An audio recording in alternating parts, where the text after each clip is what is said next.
يا أيها الذين آمنوا اتقوا الله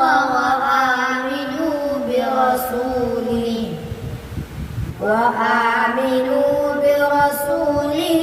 يؤتكم كفلين من رحمته ويجعل لكم نورا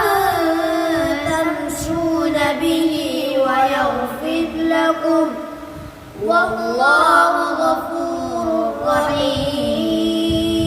ألا يعلم أهل الكتاب ألا يقدرون على شيء من فضل الله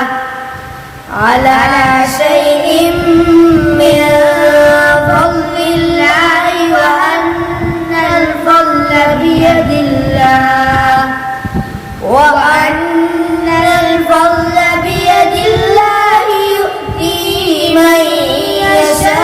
يشاء والله